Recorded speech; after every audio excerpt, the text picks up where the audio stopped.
Today we will talk about list comprehensions in Python. So list comprehensions are basically a compact and concise way to create lists. Python is famous for its syntax, where you can perform more operations with less number of lines. And list comprehensions are one of the examples of this use case. We will just start, doing some examples to see what list comprehensions exactly are.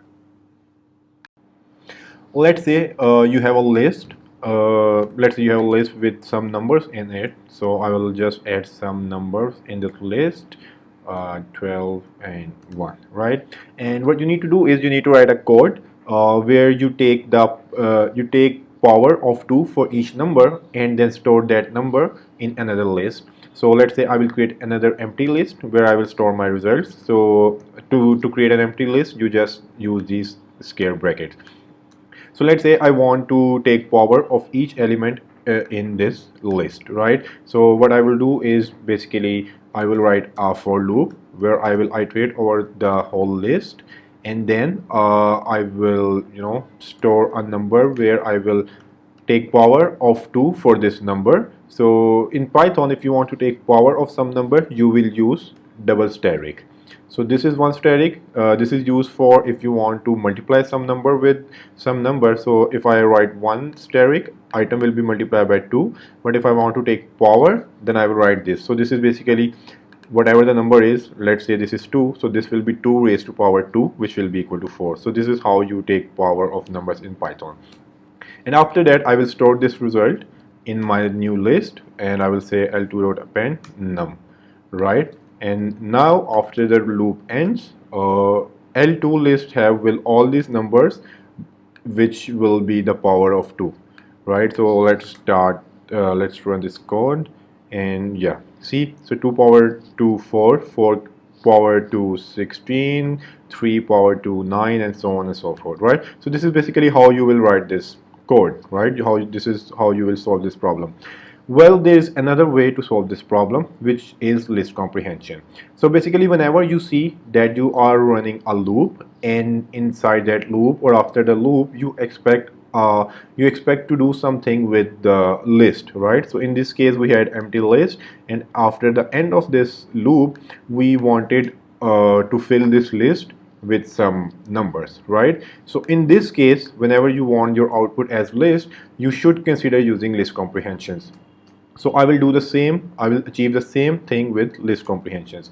So to write list comprehensions, first you will create a variable in which you will store the result of the list comprehension. Remember that list comprehension will always return a list, right? So I need to store it somewhere. So I will call this variable L3.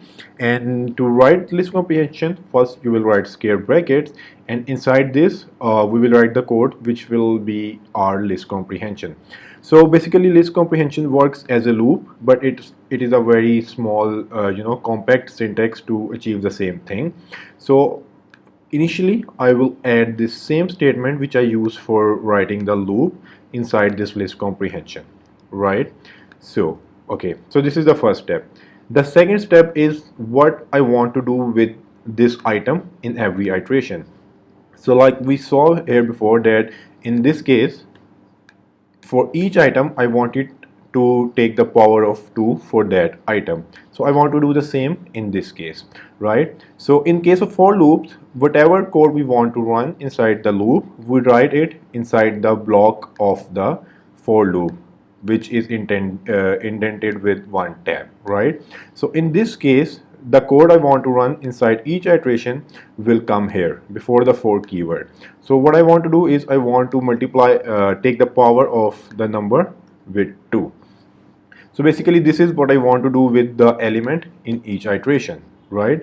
So this will achieve the same as this, right? So now you must think when will the list be created, right? So that's the main functionality of the list comprehension, that on each iteration whatever item is here, it will be added automatically in one list, and when this iteration ends, this whole thing will return as a list, which will be these items on each iteration. So first just see what it returns, and then we will go through this again how this exactly works. So now I'm printing L3, and I expect it to let's print both L2 and L3 to compare the results, which should be same.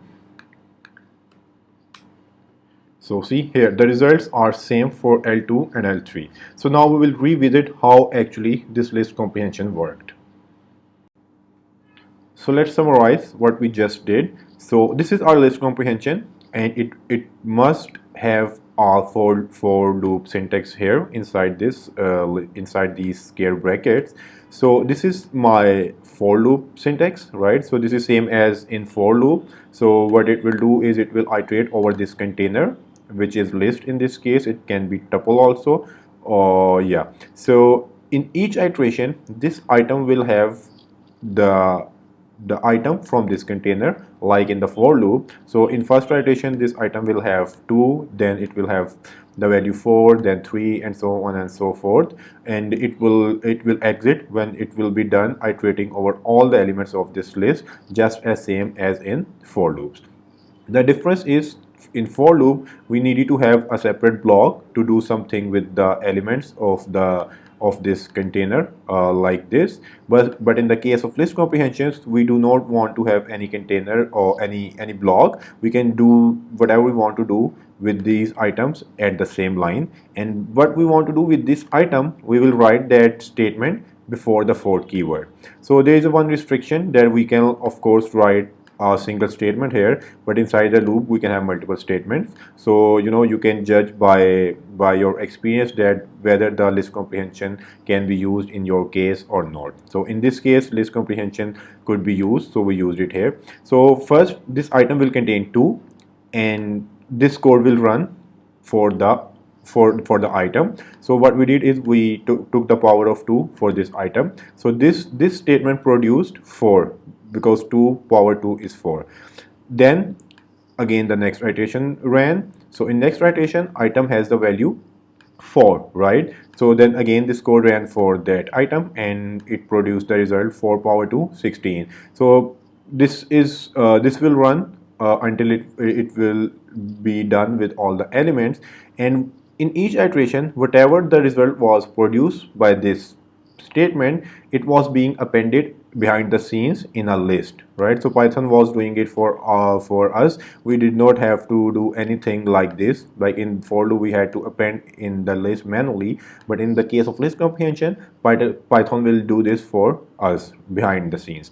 So after the loop ends, this whole statement will return a list with all the values which were produced from this statement. So this is how L3 contains these values. So I hope this makes sense for you guys. This is actually a new concept which is not available in other languages. It is in Python only, so maybe this is strange for you, but once you get to practice with it, you will find it really helpful. We will explore list comprehensions in more detail in next video. List comprehension is one of the very common and useful features of Python. So make sure you understand it well, because this is like one of the most common questions asked in interviews for Python jobs, and it is also very useful when you are actually doing your programming. So we will explore it in more detail in next video. I'll see you in next video.